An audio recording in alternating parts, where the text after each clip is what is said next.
வர்ஷா பரத் அப்படின்றவங்களோட டைரக்ஷன்ல நம்ம வெற்றிமாறனோட தயாரிப்புல வந்து பேட் கேர்ள் அப்படின்னு சொல்லி ஒரு படம் வந்து உருவாகி இருக்கு. இந்த படத்தோட டீசர் ரிலீஸ் ஆனதுல இருந்தே ஒரே சர்ச்சையா தாங்க போயிட்டு இருக்கு. எல்லாப்போ ஒரு பொண்ணை போய் இப்படி காமிச்சிருக்கீங்களே அப்படின்னு சொல்லிட்டு நிறைய பேர் இந்த படத்து மேல கண்டனம் தெரிவிச்சிட்டு இருக்காங்க. இப்போ வந்து அகில இந்திய நாடார் கூட்டமைப்பு சங்கத்தினரும் வந்து இந்த படத்து மேல ஒரு கண்டனம் தெரிவிச்சிருக்காங்க. பிராமின்ஸை வந்து ரொம்ப இழிவுபடுத்துற மாதிரி இந்த படத்தை வந்து எடுத்திருக்காங்க. அது மட்டும் இல்லாம ஒரு ஸ்கூல் படிக்கிற பொண்ணு இந்த மாதிரி நிறைய தப்பெல்லாம் பண்றாங்க, வீட்டுல வந்து சூசைட் பண்ணிப்பேன் மிரட்டுறாங்க அப்படின்னு சொல்லிட்டு எதெல்லாம் வந்து குழந்தைங்க பார்த்து கெட்டு போக கூடாதோ எல்லாத்தையுமே இந்த படத்துல வந்து வச்சிருக்காங்க.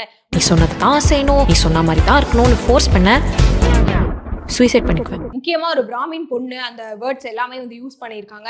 அதனால இந்த படத்தை வந்து போக்சோ சட்டத்துக்கு கீழே வந்து தடை செய்யணும் அப்படின்னு சொல்லியிருக்காங்க. அது மட்டும் இல்லாம வந்து இன்னொரு சைடுமே வந்து அர்ஜுன் ரெட்டி இந்த படங்கள்லாம் பார்த்திருப்பீங்க. ஸோ ஒரு பையனையுமே வந்து அப்படிதான் காமிச்சிருப்பாங்க, நிறைய குடிச்சிட்டு இந்த மாதிரிலாம் நிறைய தப்புகள் பண்ற மாதிரி. அந்த மாதிரி படங்கள் எல்லாமே வந்து நீங்க அக்செப்ட் பண்ணிக்கிட்டீங்கல்ல, அப்படி இருக்கப்போ ஒரு பொண்ணை வச்சு இந்த மாதிரி காட்டுறப்போ ஏன் உங்களால அக்செப்ட் பண்ணிக்க முடியல அப்படின்னு சில பேர் வந்து கேட்டுட்டு இருக்காங்க. தப்படி கெட்ட பையன் எனக்கு நீ மட்டும் போதும். பட் ஆனா இந்த தரப்பினர் சில பேர் என்ன சொல்றாங்கன்னா, டீசர் பார்த்து நீங்க ஏங்க முடிவு பண்றீங்க, ஒருவேளை இந்த டீசர்ல இப்படி காமிச்சிட்டு படத்துல வந்து இந்த மாதிரிலாம் பண்ணா அவங்க லைஃப் இப்படி ஆயிடும்பா அப்படின்னு சொல்லிட்டு ஒரு எடுத்துக்காட்டா கூட எடுத்துருக்கலாம்ல அப்படின்னுமே. ஏன்னா இந்த படத்தை டைரக்ட் பண்ணதுமே ஒரு பொண்ணு தான். ஸோ ஒரு பொண்ணோட இடத்துல இருந்து ஒரு பொண்ணை இப்படி காட்டுறாங்க அப்படின்றப்போ அது வந்து ஒரு நல்ல விஷயமா தான் இருக்கும் அப்படின்னுமே வந்து நிறைய பேர் சொல்லிட்டு இருக்காங்க. சில பேர் வந்து இல்ல இந்த டீசர் பார்த்தாலே வந்து நிறைய பேர் கெட்டு போயிடுவாங்க அப்படின்னுமே சொல்லிட்டு இருக்காங்க.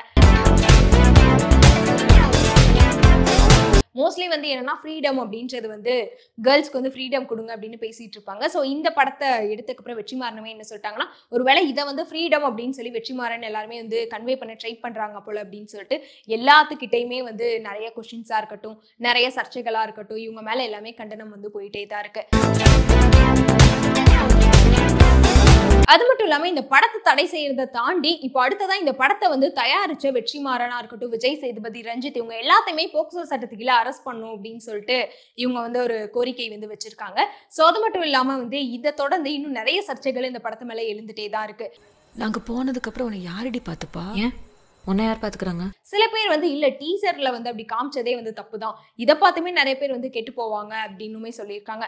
முக்கியமா அந்த பிராமின்ஸ் அப்படின்றத அங்க மென்ஷன் பண்ணி இந்த டீசர்ல காமிச்சனாலே வந்து இங்க ஒரு பெரிய சர்ச்சை வெடிச்சிட்டு இருக்கு. ஸோ அந்த டீசர் நீங்க பாத்துட்டீங்க அப்படின்னா அந்த டீசர் பத்தி நீங்க என்ன நினைக்கிறீங்க அப்படின்றத கமெண்ட்ல சொல்லிருங்க.